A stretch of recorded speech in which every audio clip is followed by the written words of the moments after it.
Ahí estamos. Bueno, buen lunes para todas. Luego del fin de largo, ¿eh? ¿Qué tal les fue el fin de? ¿Descansaron? Bien. Bueno, vamos a esperar unos minutitos y se siguen sumando. Retomo rápidamente donde dejamos el lunes pasado, chicas. Habíamos empezado a hablar sobre la comunicación, la importancia de la comunicación, habíamos empezado a hablar sobre quiénes eran aquellos actores principales dentro de un proceso comunicacional, emisor, receptor, la importancia del tipo de mensaje que necesitamos transmitir, eso es súper importante, ¿no? Tomarnos el tiempo previo para poder identificar qué es lo que queremos comunicar. Así de simple. ¿Qué quiero comunicar a otros? ¿Tá? Prepararlo. Yo creo que a esto se le llama planificación, ¿no? Entonces no tiene que ser tan compleja la planificación, sino es tomarme ese ratito para planificar lo que quiero comunicar. ¿Por qué? Porque es donde le pongo foco, ¿no? Entonces, donde le colocamos el foco es un poco también el dinamismo que le podemos dar y el impacto que podemos generar, ¿no? Es decir, cuán efectivas podemos ser cuando lo planificamos previamente, ¿no? Así como cuando vamos a hablar en público, o tenemos que visitar a un cliente, o tenemos que hacer una propuesta, ¿no? Una propuesta económica, una propuesta comercial, la preparamos. Entonces también preparamos toda la parte comunicacional. ¿Bien? Ok. Bueno, entonces, voy a proyectar, les voy a compartir pantalla.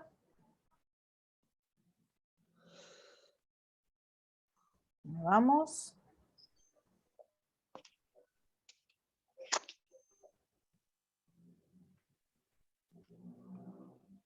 Ok.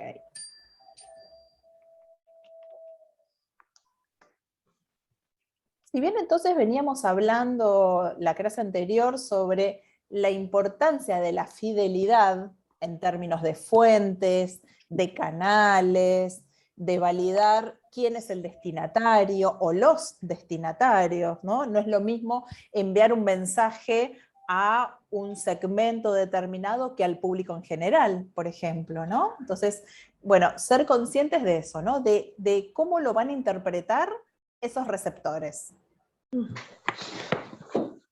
Hablábamos también de la fidelidad del mensaje, ¿no? Poder tener un mensaje con una estructura, con un contenido y con una intención. Y por último, ese canal o los canales más adecuados para nuestra comunicación. Entonces, más o menos este modelo sería así. Por supuesto, ya conocemos lo que es el emisor y el receptor. Desde la fuente, tener identificadas si requiere habilidades de comunicación, actitudes, qué conocimiento previo necesito, en qué sistema social estoy inmerso y en qué cultura, para poder ser muchos más asertivos con el mensaje. Entonces, ¿qué quiere decir esto? Que al estar trabajando un mensaje quizás más general, es mayor la llegada que tengo al público, ¿no? Entonces, cuanto más segmentamos, cuanto más contenido específico tiene, bueno, ahí también sepamos que el canal entra como por un embudo, ¿no? Y después tener en cuenta todos los canales, y lo que nos trae el modelo de David Berlo es el canal como los sentidos que tenemos los seres humanos, ¿no? Tener un canal ideal para todo lo que es visual, otro canal o otro contenido directamente hacia lo auditivo, puede ser también al tacto, entonces ahí tiene que ver con experimentar algo, el olfato y el gusto, ¿está bien? Entonces podemos tener en cuenta el diseño de nuestra comunicación también desde las experiencias como personas, como seres humanos. Y, por supuesto, las mismas habilidades desde el lado del receptor, ¿no? Comunicacionales, actitudinales, de conocimiento del sistema social y la cultura. hablando de barreras en la comunicación, porque todo es muy lindo, pero a veces no logramos nuestro objetivo, ¿no? No queremos, digamos, queremos incrementar el volumen de ventas, queremos que nos sigan, ¿no? Entonces queremos sumar seguidores si tuviésemos redes sociales. ¿Qué pasa o cuál es la problemática en las barreras de comunicación, ¿no? Entonces decimos que las barreras de la comunicación son esos obstáculos que se presentan y que hay que darles entidad. Entonces, para darles entidad, tenemos que empezar a identificarlos. ¿Por qué? Porque lo primero que nos vamos a encontrar es con un resultado, ¿no? Entonces, es aquel resultado real versus el resultado esperado. Quiero llegar a 100.000 seguidores. ¿Cuántos tengo en verdad? 50.000, ¿no? ¿Qué pasó en el medio? Entonces, bueno, vamos a ver diferentes barreras de la comunicación. Podemos identificar algunas: barreras ambientales y físicas, verbales, interpersonales, semánticas, fisiológicas y psicológicas. Vamos a ver qué es cada una. Dentro de las barreras del ambiente, no sé por qué, esperen un segundo, deben estar viendo con pantalla negra acá arriba. Ahí está. Dentro de las barreras ambientales y físicas, podemos decir que es todo lo que nos rodea que genera ruido, ¿sí? Que genera una incomodidad en la comunicación. Puede ser algún efecto físico, ¿no? Como distracciones visuales o interrupciones, mucho ruido, a veces es iluminación inadecuada, a veces tiene que ver con un tema de distancias, ¿no? Esto es cuando es más en vivo, ¿no? Una persona comunicándose con otra. Puede haber también deficiencia en los medios, ¿no?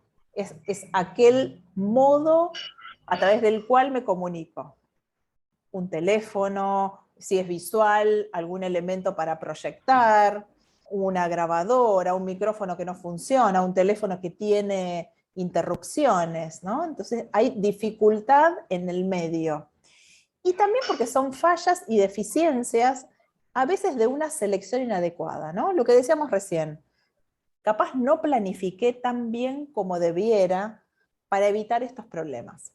Y a veces también podemos tomarnos el trabajo de hacer alguna prueba piloto, ¿no? Entonces yo siempre digo que practicar o tener una especie de ensayo, entre comillas, está muy bien, porque ahí estamos planificando, estamos intentando que si tiene que suceder algo, lo vamos a ver también en la prueba, ¿no? Así como las personas ensayan una obra de teatro, bueno, esto es parecido. Entonces, poder tener una prueba piloto de todo lo que sería en el momento del vivo, en el momento que suceda. ¿Ok? ¿Vamos bien hasta acá? ¿Dudas? Voy a leer los mensajes, ¿eh? A mí no me llega por mail nada, dice Laura. Ni las actividades ni el enlace. Ah, con esto de hoy, Laura, ¿no te llegan por mail las formas de comunicarnos? Barrera física en pandemia fue un obstáculo, dice Claudia, para aprender este nuevo modo. Muy claro, perfecto. Bien. Seguimos entonces. Barreras verbales. ¿Qué tema, eh? Es un temón. ¿Por qué? Porque tenemos que diagramar nuestra forma de hablar y de expresarnos para que el otro pueda comprender. Así como lo digo de sencillo, puede resultar complejo. O por temas de idiomas, o por temas de características lingüísticas, o por temas de velocidad, por ejemplo, ¿no? Hasta les diría fonética, formas en que expresamos y acompañamos con nuestro cuerpo el lenguaje. Entonces, los seres humanos tenemos la gran oportunidad de poder comunicarnos a través del lenguaje, ¿no? A través de nuestro propio idioma o a través de otros. Entonces también es importante poder entender quién es la audiencia, ¿sí? ¿Quiénes están recibiendo este mensaje? Puede ser en nuestro propio idioma, puede ser en otro idioma. a veces también las características de la población hacen que tengamos que adecuar ese lenguaje, ¿no? No es lo mismo hablar por tema generacional, ¿no?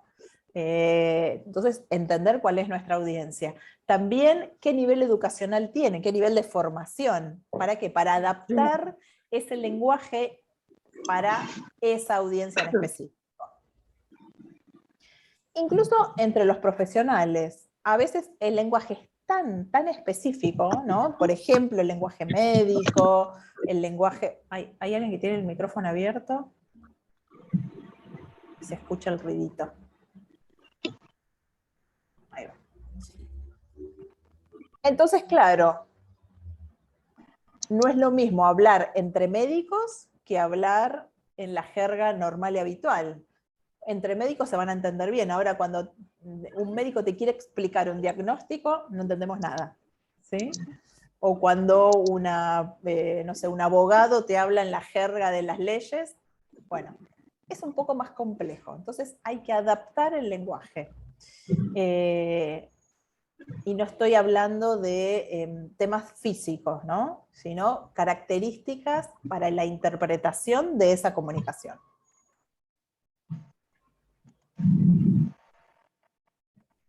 Bien. Luego tenemos las barreras interpersonales. Significa que acá ya estamos hablando entre personas, ¿ok? Podemos hablar de una suposición, significa que estamos interpretando de alguna manera algo que damos por hecho. Entonces acá traigo a tela de juicio la subjetividad, es decir, cómo interpretamos ese mensaje. No es lo mismo hablar con un lenguaje neutro, que no dé lugar a malas interpretaciones, que esto por supuesto no estamos hablando de intención, dejo de lado todo el tema intencional, sino es tratar de encontrar un lenguaje con ciertas características que pueda ser bien interpretado del otro, que no dé lugar a dudas, ¿está bien? Entonces decimos que la suposición es algo que se da porque el receptor lo interpreta de esa manera, supone que es de determinada manera. Entonces, hasta les diría, y estoy generalizando, ¿no? Pero cada persona que supone es una suposición diferente. Entonces, miren ahí todo lo que perdimos con un mensaje, ¿está bien? Después, como segunda instancia de barrera, es la percepción. Es decir, lo que uno oye y lo que uno ve. Es un punto de vista. De nuevo volvemos a la subjetividad, ¿no? Dos personas diferentes pueden percibir cosas distintas, mensajes distintos. Entonces también ahí es un punto de atención, porque tenemos que trabajar esa comunicación para que sea percibido de la manera que nosotros queremos que sea percibida. ¿Está bien? Y el tercero son los prejuicios, ¿no? De cualquier índole. Entonces también pueden ser tomados negativos. Por ejemplo, dar por sentado que toda la audiencia es de una forma única. ¿Está bien? O todas mujeres, o todos hombres, o solo niños. Bueno, cada una sabe, digamos, al público al cual con el que se va a querer captar. ¿Está bien? O con el que se va a comunicar. Entonces, es importante tener estas tres barreras interpersonales porque en definitiva es el vínculo lo que a ustedes también le va a servir para que puedan darle un agregado de valor a su marca, a su emprendimiento, a su empresa, ¿no? Entonces es un conjunto de todo. Es cómo nos expresamos, cuál es la intención que tenemos en nuestra comunicación y qué nos queda después, ¿no? ¿Con qué se queda el receptor? Entonces tenemos que evitar que se quede con cualquiera de estas tres formas de interpretación errónea o incorrecta. Siempre va a haber un margen y siempre estamos aprendiendo, con lo cual digo, lo que no nos podría pasar o no nos debería pasar es volver a cometer los mismos errores, ¿no? Entonces, cuanto más nos introducimos en esta dinámica, ya vamos a poder detectarlos más fácilmente, ¿no? Entonces decimos, bueno, cuando tengamos que hacer alguna comunicación, vamos a mirar a nuestro público, vamos a releer 2 veces el mensaje, a ver si da un lugar a otra interpretación. Si tenemos la posibilidad de compartirlo con alguien que está al lado nuestro, que trabaja en nuestro equipo, de confianza, yo sugiero hacer un repaso antes de lanzar cualquier cosa, ¿sí? Porque eso también es, bueno, vamos a tener un feedback inmediato de alguien de confianza. Entonces ya sabemos que ahí nos van a decir todo lo que piensan de esta comunicación. Otra barrera son las barreras semánticas, ¿no? que tiene que ver mucho con el encontrar el significado a esas palabras, que no porque sean muchas o pocas nos va a variar el mensaje o la intención de nuestro mensaje. A veces son las palabras justas, ¿no? Es el mensaje justo. Bueno, también que logremos identificar aquel mensaje que nos identifica, que nos caracteriza, ¿sí? En este mundo de las comunicaciones que estamos viviendo hoy, cada vez más por ahí encuentro mensajes muy englobados y muy adornados que en definitiva no nos dejan nada, ¿no? Entonces, encontrar esas palabras justas, pero por sobre todo que nos identifiquen a nosotros, como proyecto, como compañía, como emprendedoras, ¿sí? Nada mejor que ser únicas, ¿ok? Y no hacer un copy-paste, porque lo que a uno le funciona, a otro puede no funcionarle, ¿no? ¿Vieron cuando hablamos de organizaciones, que cada organización tiene su misión, su visión, sus valores, y que cada valor es único y nos identifica? Bueno, esto es lo mismo. Entonces, encontrar cuál es el significado del mensaje que queremos comunicar para nosotras, con este mensaje en particular. Sigo, ¿eh? Vamos a las barreras fisiológicas. Esto generalmente se encuentra con la deficiencia física del receptor, ¿no? Puede tener o problemas visuales, o sorderas, o ser hipoacúsico, en fin, con características físicas. Entonces también adecuar ese mensaje, ¿no? No sé, en muchas organizaciones siempre se trabaja con un mensaje o con una persona, con un speaker, alguien que habla en público, y con un intérprete en lengua de señas, por ejemplo, ¿no? Entonces ahí estamos teniendo también una forma de identificar para que ese mensaje llegue a todos.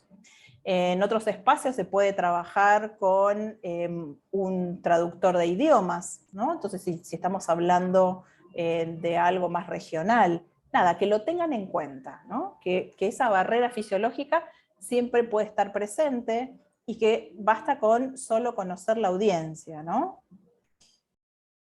Hola Valeria, sí, yo envío los PowerPoint. Lo que pasa es que la semana es el mismo y la semana pasada empezamos y nos faltó tiempo, pero hoy se los envío todo completo.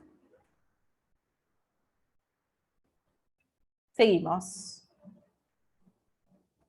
Barreras psicológicas. Acá es más amplio, ¿está bien? Porque decimos psicológicas porque estamos hablando de estados emocionales y estamos hablando de lo que provoca en otros un mensaje. Entonces, claro, la emoción es lo que nos genera ese impacto de tristeza, de alegría, algo que agradó, algo que impactó, impresionó, o algo que pasó sin pena ni gloria y realmente nos generó el impacto que nosotros pretendíamos. Entonces también es importante, cuando trabajamos mensajes, es que nos vayamos en nuestra planificación al objetivo final, ¿no? Que además de, por supuesto, querer generar ventas y tener un producto con buena penetración en el mercado, es, bueno, ¿cómo quiero que sea percibido? ¿Sí? ¿Qué quiero que genere en el otro? ¿Sorpresa? ¿Impacto? ¿Alegría? ¿Emoción? ¿Que conecte? Y yo siempre lo miro mucho con las publicidades. Me encanta mirar publicidades porque me gusta entender el más allá de la publicidad, ¿no? ¿Vieron que a veces miramos una publicidad y no identificamos, nos encanta la publicidad, pero no la vinculamos con un producto o un servicio? Entonces yo a veces me quedo pensando, digo, ¿de qué era esta publicidad? Y hasta que no veo el final, no entiendo el para qué. Y hay publicidades que automáticamente la linkeamos con ese producto o con esa compañía en particular. O porque tiene determinadas características, o porque sabemos que hay determinadas temáticas que muy inteligentemente ya se vinculan con el producto que queremos vender. Ejemplo, las cervezas. ¿Sí? Ya sabemos que esa temática es más o menos siempre la misma. Celulares, personas cool, divertidos, generalmente jóvenes, ¿no? Ese es el público destinatario, ¿no? Entonces, bueno, empiecen a leer entre líneas eso. Les pido que hagan ese ejercicio para la próxima, ¿no? Que traten de identificar, por lo menos con las publicidades, y si se animan a dar un paso más, que también puedan determinar cuál es el público destinatario de sus emprendimientos. ¿Sí?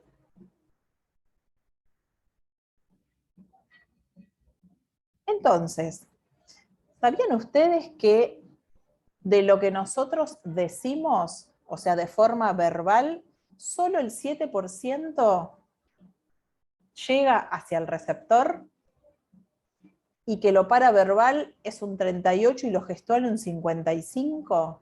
Con lo cual, esto nos trae una gran reflexión, ¿no? Poder pensar que solo lo que hablamos queda un 7%, imagínense a mí como profesora, digo, todo lo que tengo que complementar para cumplir con el objetivo de mi clase, ¿no? Si yo les estuviera hablando y no les estuviese proyectando nada, sería muy aburrido, muy monótono, y faltarían elementos para poder interpretar lo que estoy diciendo. Entonces, así como yo utilizo esto, podemos utilizar un montón de herramientas, ¿no? Mi tono de voz, por ejemplo, ¿no? Si yo fuera una persona monocorde y les hablase todo el tiempo así, ¿ustedes qué interpretarían de mí? ¿Alguien aburrido, monocorde? ¿Sí? Entonces, cuando hacemos énfasis en lo que queremos contar, ¿no? Yo les estoy contando, bueno, el énfasis tiene que ver con la importancia que le estamos dando a esa frase, a esa palabra, ¿ok?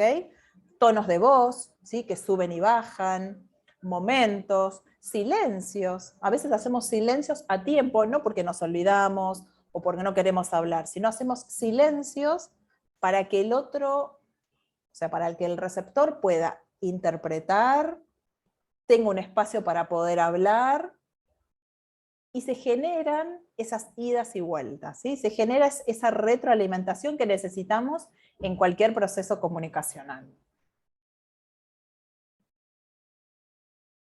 ¿Suena claro? ¿Lo pueden ir identificando a medida que lo vamos hablando? ¿Se imaginan situaciones parecidas? Sí, dice. Bien. Bueno, nos va a pasar todo el tiempo esto, ¿eh? Sigo.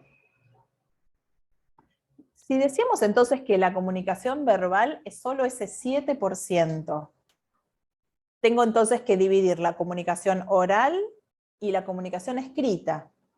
La comunicación oral va enfatizada por las palabras, por la pronunciación, por la entonación, ¿sí? Gritos, llantos, risa, todo eso es comunicación. Entonces, si hacemos un balance, también podemos hacer esas pausas, ¿no? Los grandes speakers hasta pueden hacer chistes, ¿no? O pueden animarse a ese ida y vuelta con la gente, por ejemplo. Entonces, con lo que el orador se sienta cómodo, ¿sí? Si vamos a hablar con un cliente, si vamos a hablar con un par, si vamos a una reunión, por ejemplo. Les traigo acá ejemplos de distintos escenarios donde vamos a tener que participar, ¿bien?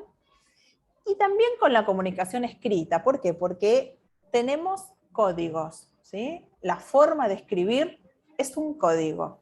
Así como en la antigüedad existieron los jeroglíficos, hoy existe un vocabulario enorme para poder expresarnos. Y les digo más. Hoy, por ejemplo, tenemos los emojis, que a veces ayudan y enfatizan una comunicación, ¿no? Entonces, cuando escribimos en redes sociales, ya el emoji forma parte de esa comunicación y le va dando como forma a ese mensaje. Sigo leyendo el chat por las dudas, que no haya nada raro. Entonces, vamos a la comunicación verbal. Se da entre varios individuos. Y estos individuos tienen la posibilidad de acceder o intercambiar información, esa retroalimentación que veníamos hablando, ¿no? De ida y vuelta. De discutir o debatir ideas, es un lindo espacio para hacer propuestas, analizar información, debatir, discutir, tomar decisiones. Y por último, también la comunicación verbal implica negociar, ¿sí? Negociar acuerdos, conflictos, tener desacuerdos y volver a renegociarlos. Me imagino en una instancia comercial donde acercamos una propuesta y no es aceptada, entonces volvemos con una contrapropuesta. Digo, estas son instancias de mucha comunicación, entonces hay que ser enfáticos y hay que poner mucho foco en nuestro objetivo, ¿sí? ¿Cuál es nuestro objetivo? Que esa propuesta sea, por ejemplo, ¿no? Que esa propuesta comercial, por ejemplo, sea aceptada. Entonces, ahí estamos siendo asertivos.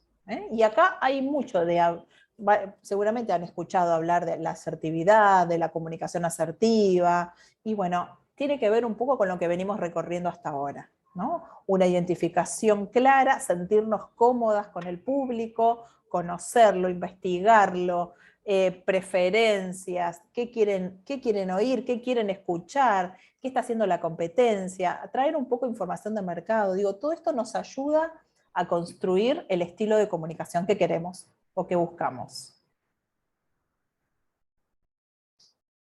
La comunicación paraverbal es todo aquello que complementa el lenguaje, pero que está dado por la entonación, la pausa, el énfasis y todos los tonos de voz que le podemos agregar a una comunicación verbal. Entonces, si lo paraverbal suma un 38%, significa que nuestras emociones y nuestra pasión está puesto ahí, de manifiesto, ¿no? Es cómo quiero decir lo que quiero, cómo lo afirmo. A veces me ayudo de elementos, me ayudo con mi cuerpo. Entonces, bueno, eso es la gestual igual, ¿no? Pero la entonación, la velocidad y las pausas son realmente interesantes para poder acompañar una comunicación asertiva, ¿no?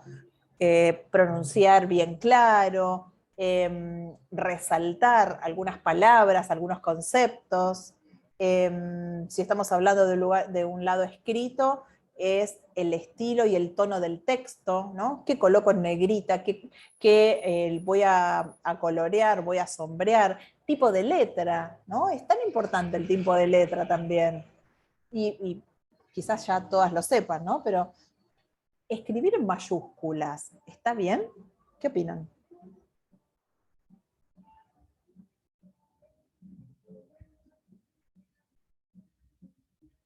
¿Escriben en mayúsculas ustedes? Es como un emoji en sí mismo, escribir en mayúscula. Bien, ¿no? A veces decimos que el que escribe en mayúscula pareciera que está gritando, ¿no? O así lo percibimos. Salvo que sean títulos, ¿no? Eso, ahí lo dijo Alicia. En redes la mayúscula es como agresión, claro. La gente lo interpreta así. Entonces hay que cuidar, ¿no? En dónde colocamos la mayúscula, qué resaltamos. Cuidar eso porque no está escrito en ningún lugar que la mayúscula es un grito, es una emoción fuerte. Pero si ya sí se interpreta, es una forma de comunicarse. Entonces, para poder, digamos, cambiar eso, tenemos que hacer un montón de cosas. Y no sé si lo vamos a cambiar, porque ya está percibido así. Entonces, cuidemos también cómo nos comunicamos en ese sentido. La comunicación gestual. Decimos que es el 55% de la comunicación.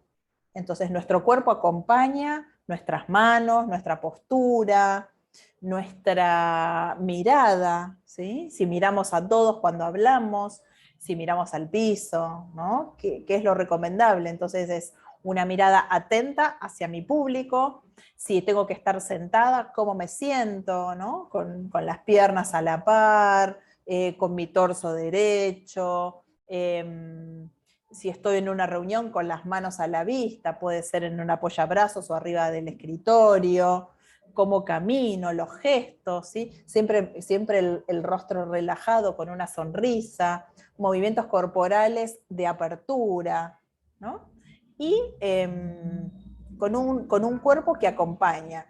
Muchos dicen que no soy experta, pero no sé si escucharon, hay un experto argentino que se llama Diego Rulicki, que hizo un estudio y escribió un libro basado en la comunicación no verbal, ¿no? Entonces, él interpreta los gestos y lee los labios y puede interpretar lo que la persona dijo, ¿no? Entonces, bueno, hay todo un desarrollo basado en eso. Hubo una película también, una serie que se llamaba, no me acuerdo ahora cómo se llamaba, Lie to Me, que si no la vieron, les sugiero que al menos vean un capítulo, Lie to Me, de mentira, ¿no? Miénteme. Era de un psicólogo que la policía lo contrataba para interpretar lo que querían decir diferentes personajes. Generalmente eran los famosos detenidos, ¿no? Pero bueno, también ha hecho capítulos donde interpretaba políticos, por ejemplo, o grandes personalidades. Entonces, a través de los gestos podemos entender un poco la intención, ¿no? Esto es lo que nos ayuda a interpretar todo nuestro lenguaje corporal. Vamos a pasar entonces ahora, estas son las formas de interpretación, ¿no? Las 3 formas de comunicación: verbal, paraverbal y gestual. Y me pareció interesante también traerles los axiomas de la comunicación, porque es como el ABC, ¿no? Es de dónde salen las comunicaciones y por qué salen. Pero antes de ir al axioma, les quiero compartir un video súper interesante. Así cortamos con mi monólogo. Sobre la historia de un emprendedor. No es tanto comunicación, sino que cuenta su experiencia.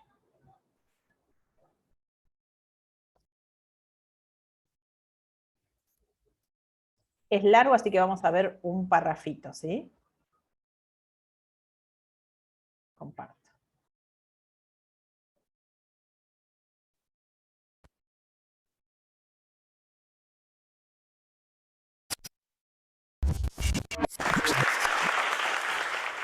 A mí me gustaría platicar de 3 diferentes temas. Uno, platicarles un poquito cómo empezamos nosotros. Yo era un estudiante igual que ustedes, ¿verdad? Con muchas inquietudes. Me interesaba mucho viajar y organizaba viajes para niños. Yo tenía como 15 o 16 y los niños tenían como 11 o 12. Y así empezamos, ¿no? Con eso pues fui conociendo también mucho a las familias de estos niños, a los cuales en el futuro, cuando decidí dedicarme al área financiera, pues ya tenía la confianza de todas estas familias para manejarles su dinero, y empecé a estudiar ingeniería industrial en el tecnológico. Estuve un año en el American School también. Soy compañero de ustedes. Y bueno, pues al estar estudiando me interesó cambiar de giro a la parte financiera y empecé a hacerlo al mismo tiempo que estudiaba, ¿no? Y aunque tuve la no fortuna de que se muriera mi papá, yo me pensaba ir a Estados Unidos, ahí a una universidad ahí en Texas, y cambié un poquito el plan y tuve que dedicarme más a los negocios y seguir estudiando en el tecnológico. Entonces, así fue como empezamos, y un inicio de lo que queríamos hacer, que era hacia ingeniería, lo viramos hacia lo financiero. Y eso es lo que tienen ustedes que estar muy despiertos, o sea, ¿qué es lo que les va gustando? Lo importante no es ser ingeniero o doctor o lo que sea, lo importante es ser muy bueno en lo que uno quiere, en lo que uno le gusta. Puede ser cualquier profesión, mientras lo hagas bien, vas a ser alguien muy, muy valioso para los demás. Entonces así fue como iniciamos desde muy abajo. Mi primer sueldo yo ganaba menos que el archivista del banco donde empecé a trabajar. Y bueno, pues me dediqué a ir a visitar clientes calle por calle aquí en Monterrey, tocando puertas a todas las empresas, y empezamos a hacer un portafolio de inversionistas muy importante. Al día de hoy, bueno, pues manejamos el grupo financiero Value, es el que yo presido. Es un sueño hecho realidad. Es un proyecto que ya después de muchos años de trabajo en diferentes instituciones, ya le entramos ahí a darle un valor muy importante a este grupo. Era un grupo muy chiquito, o sea, en algunas áreas que teníamos estaba rankeados entre el lugar 55 y 60 de México. Hoy por hoy Value, pues ahí ven la gráfica, hoy por hoy es en los primeros 3 del país, ¿verdad? Y no nada más es por mí, sino es pues primero por nuestros clientes, segundo por nuestro equipo de trabajo y por la pasión con lo que hacemos, lo que nosotros hacemos. O sea, nosotros lo que hacemos es manejarle el dinero a la gente y es una gran responsabilidad. Entonces, siempre hemos pensado en que el dinero de los clientes es nuestro dinero. Entonces, que hay que cuidárselos muchísimo. Y al día de hoy les puedo decir que tenemos 13,000 clientes y que ninguno nunca ha perdido dinero en Value.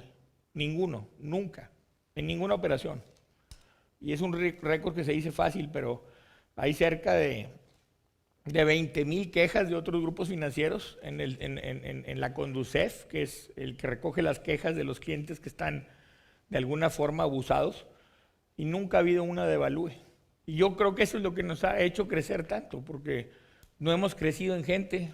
O sea, cuando compramos Value en 1993, tenía 400 empleados y ahorita tenemos 280. Tenemos menos gente con la que empezamos.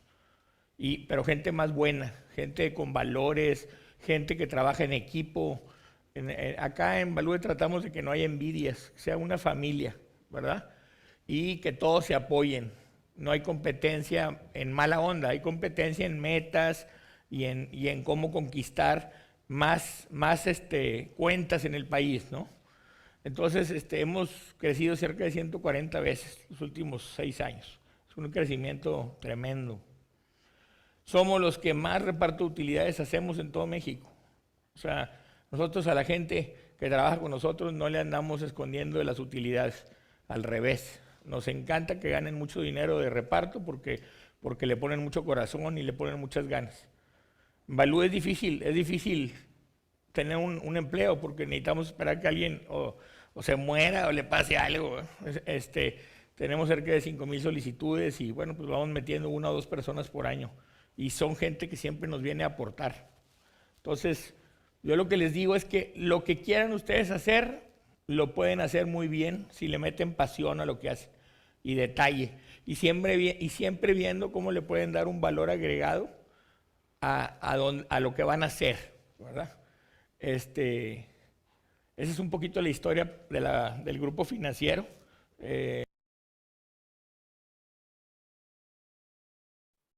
Les voy a dejar es impresionante lo que habla y me gusta, digamos, cómo va contando el proyecto. Les voy a dejar el link para que la que lo quiera seguir viendo les quede, ¿sí? Pero un poco, digamos, es mostrarles que cómo las organizaciones se van repensando, cómo los proyectos van surgiendo, en qué se focalizan cuando hablan de sus empleados, cuál es la intención, cómo pudieron sostener una organización, ¿no? Decía, bueno, acá me sorprendió la parte donde dijo, acá nadie se va, entonces hay que esperar que alguien o se muera o cambie de área, y tenemos un montón de solicitudes, gente haciendo fila para ser incorporado. Eso es impensado, ¿no? Y bueno, algo tiene que ver con su proceso de construcción como organización, pero también como cultura, ¿no? Entonces, y eso se construye y es lo que va generando la identidad para que los demás puedan verla, ¿no? Y la puedan experimentar, lo que están adentro y también la imagen que proyecta hacia el afuera, ¿no? ¿Les parece? ¿Cómo lo vieron?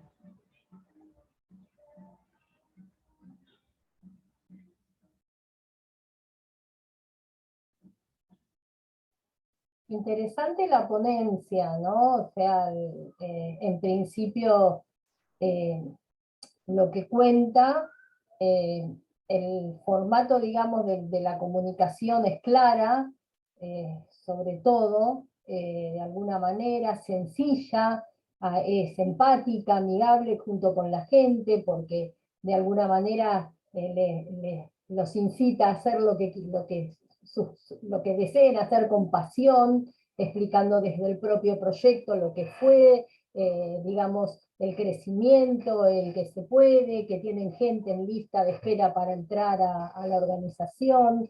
En cuanto a la comunicación, bueno, evidentemente es fluida porque también tiene una gran experiencia, sabe de lo que habla, ¿no? Así que un buen ejemplo, Alejandra. Buenísimo. Bueno, sigo leyendo, ¿eh? Dice, a Claudia dice que le faltó atractivo. No sé si Sí, te digo, con el relato.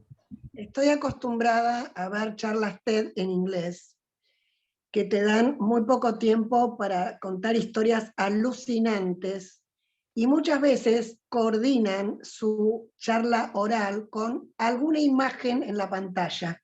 Increíble la sincronización. A mí no me gustó el tono uniforme y no me gustó que se subieran los pantalones. O sea, no me parece para un disertante que tenga tantas miradas puestas y que en el medio se suban los pantalones. Por todos esos detalles que estuviste hablando antes. Muy atenta, Claudia, me encantó. Atenta. Vos sabés que yo no me di cuenta de eso, Claudia, qué bien que la verdad que, bueno, por ahí no estuve más atenta al oído y no tanto a lo visual. Muy interesante. Si lo vi seguro, si lo hubiera visto no me hubiera gustado tampoco. ¿Ven que acá surgen las percepciones y las subjetividades? Entonces, todas tenemos una mirada distinta. Muchos están enfocados en el relato, otros en lo visual o en lo que proyectaba en su pantalla, otros en su monotonía, ¿no? Y bueno, y ahí se construye esa imagen que tenemos de la persona que está comunicándose. Buenísimo, me encanta esto, ¿no? Porque ahí es donde también nosotras compartimos nuestras percepciones y nos nutrimos mutuamente, ¿no? Bien, voy a seguir un poco con lo que me queda de los axiomas de la comunicación. El primer axioma de la comunicación nos dice que es imposible no comunicarse. Aún cuando estamos callados, nos estamos comunicando, ¿sí? El silencio es una comunicación y se interpreta de muchas formas. Entonces, todo lo que no hacemos explícito se interpreta igual, ¿está bien? Entonces, atenti con eso, porque tiene que ver con un comportamiento, con una conducta, ¿sí? Yo decido no comunicarme o no me comunico porque no tengo que decir. Bueno, buscar ahí cuál es el motivo por el cual no nos estamos comunicando, ¿sí? Pero toda conducta transmite algo, eso sepámoslo, ¿no? Cuando escribimos una hoja, cuando enviamos un mail que no tiene firma, que está en blanco, por ejemplo, eso es una interpretación del otro lado, ¿sí? ¿Quién me está escribiendo? No la conozco, no tiene título, no dice de qué posición tiene ni para qué empresa trabaja. Eso es súper importante, ¿no? Si estamos hablando de una forma más informal, bueno, dejar bien en claro cuál es nuestro mensaje, cuál es nuestra intención, ¿sí? Eso es súper importante, porque si no, la otra persona llena esos vacíos con su inconsciente. Vamos al segundo axioma de la comunicación, que tiene que ver con esto de que el acto comunicativo o de negociación, bueno, esto complementa lo anterior, se los dejo para seguir avanzando. Ahí estamos. Toda comunicación tiene un contenido y un nivel de relación. A eso se la llama metacomunicación. Entonces, mantener una comunicación entre individuos implica también que tengamos formatos de comunicación, actitudes que le colocamos a la comunicación, modos de expresión y el lenguaje no verbal, lo que vimos hace un ratito. Entonces, toda comunicación tiene un contenido y un nivel de relación. Es decir, que hay ahí una intención, ¿ok?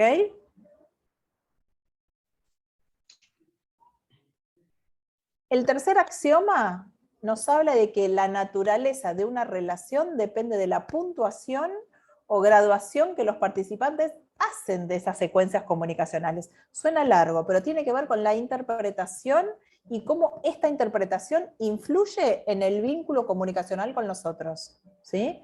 La interpretación, es decir, que de nuevo ponemos el protagonismo en el receptor. ¿Cómo se interpreta? ¿Qué es lo que viene de vuelta, ¿no? Esa retroalimentación y cómo eso construye el vínculo con otros, ¿sí? Si es atractivo, entonces va a construir una relación más sólida, va a producir interés, entonces ese receptor se va a animar a repreguntar, ¿ok? Pensemos en todo eso, ¿no? Vayamos construyendo esa historia. El cuarto axioma dice que existen dos modalidades para comunicarnos, la digital, que es la verbal, y la analógica, que es la no verbal. Entonces, si la digital es lo que se dice y la analógica es cómo lo decimos, también tenemos que sincronizarlas. ¿Esto qué implica? Que quizás cuando nos estamos comunicando con alguien, un cliente, tenemos que ser consistentes con el mensaje que enviamos y después lo que decimos, ¿no? La contraprestación o yo siempre digo, es como el asesoramiento o el complemento verbal, tiene que ir de la mano con ese mismo formato, ¿sí? No puedo hacer una cosa de una manera, o soy formal por escrito e informal de forma verbal, ¿no? Tener como eso muy bien en claro, ¿sí? Y también, de nuevo, no ser ni extremadamente formal ni extremadamente informal. Sí saber bien con quién es mi público para comunicarme, pero a veces la informalidad se puede dar por otras cosas, no solo por el lenguaje, sino es cómo nos manejamos con el otro, la frecuencia de contacto que tenemos, cómo resolvemos inquietudes, problemas o dudas. Eso es sumamente importante porque ahí estamos también dando nuestro valor agregado. Y el cliente se siente valorizado, ¿no? Se siente valorado. Voy a leer el chat. Ok, seguía por la charla. La quinta nos habla de que las comunicaciones pueden ser simétricas o complementarias. ¿Qué significa esto? La simetría se da cuando la relación de las personas está basada en intercambios iguales, ¿no? Existen idénticos deberes y derechos, estamos en un mismo nivel, ¿no? Y la complementariedad ocurre cuando hay una situación desigual. En este caso, a nivel organizacional podemos decir que la típica relación de líder y colaborador, ¿no? O cuando estamos hablando con una entidad superior a nosotros, no estamos queriendo convencer o estamos rindiendo cuentas. No sé, otro ejemplo puede ser cuando viene una inspección o una auditoría, entonces ahí estamos como en desigualdad de poder, porque hay una persona que tiene un poder de auditar y nosotros tenemos que poder suministrarle toda la información que nos está pidiendo. Entonces, ahí la desigualdad está bien clara, ¿no? De todas maneras, cuando hablamos, también podemos vincular este axioma con una negociación, por ejemplo, ¿no? Entonces, poder entender cómo son esos roles, quién ocupa qué lugar, ¿no? El rol de negociador puede ser distinto. Si tengo más información, tengo mucho más sostén para poder hablar con el otro. Entonces, ahí también, digamos, nos fortalecemos cuando logramos tener la mayor información de algo, ¿no? O del hecho, o del producto, o de la charla previa, o de esa negociación, ¿no? Entonces, ahí necesitamos necesitamos nutrirnos para poder estar más sólidos y poder tener una charla o una comunicación más asertiva. Y por último, vamos a hablar de la comunicación eficaz, ¿sí? Decimos entonces que una comunicación es eficaz cuando el receptor logra interpretar lo que el emisor quiso decir. ¿Bien? Por ahí nosotros decimos, pero mirá que yo lo escribí en letra grande, clara, el mensaje era súper claro, pero la otra persona no lo interpretó. Entonces, algo está mal. Entonces tenemos que volver a leer ese mensaje, volver a construir ese mensaje para que llegue y sea eficaz, ¿no? Entonces, para que el receptor pueda comprender e interpretar lo que quisimos decirle, lo que quisimos comunicarle, ¿no? Entonces, de alguna manera, la imagen que está acá proyectada es construir un puente de significados compartidos. Es interesante lo que se da, porque cuando hablamos de significados compartidos es ahí donde hay una conexión, ¿no? Donde la persona pretende algo que el otro le va a dar. Entonces, esa es la conexión que necesitamos, ¿sí? Lograr que del otro lado pueda verse esa necesidad y que nosotros podamos solucionarle esa necesidad, ¿no? Ahora estoy hablando como cliente y emprendedor, ¿no? Entonces es, bueno, mi respuesta tiene que ser algo que el otro necesite y tengo que generar su satisfacción. Su satisfacción es el logro de mi comunicación eficaz, de mi acción eficaz. ¿Ok? Entonces, para que la comunicación sea eficaz, tenemos que trabajar mucho sobre su claridad, que sea precisa, que sea objetiva, que sea oportuna, ¿sí? En el momento indicado, que sea interesante, es decir, que genere atracción en el otro. También tenemos que conocer la audiencia, que ya lo venimos diciendo, expresar puntos claves. Entonces, esto tiene que ver también con el contenido y la cantidad. Breve pero potente. Evaluar el medio y recibir feedback. A veces no estamos acostumbrados a pedir feedback, entonces es interesante poder chequear con algunos, ¿no? Cómo fue, qué les pareció, que los critiquen de una forma positiva, y toda esa retroalimentación, tomarla, anotar, ¿sí? Trabajarla después. Ser autocríticos está bueno, y que el otro también nos pueda dar información suma un montón, ¿sí? Para no cometer errores, o para ser mucho más eficaz de lo que somos hoy. ¿Está bien? Pero eso tiene que sumar para poder seguir incrementando nuestra potencia en términos comunicacionales. Bueno, muy bien. Hasta aquí lo que tenemos que ver para hoy. La clase que viene, o la jornada que viene,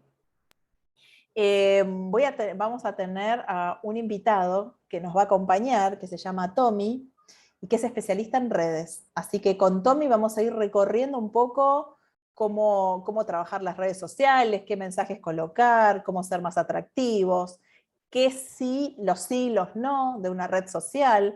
Va a estar bien interesante. Así que bueno, los espero entonces la semana que viene. ¿Dudas hasta acá de lo que vimos hoy? Yo no duda, pero quería decir algo. Dale.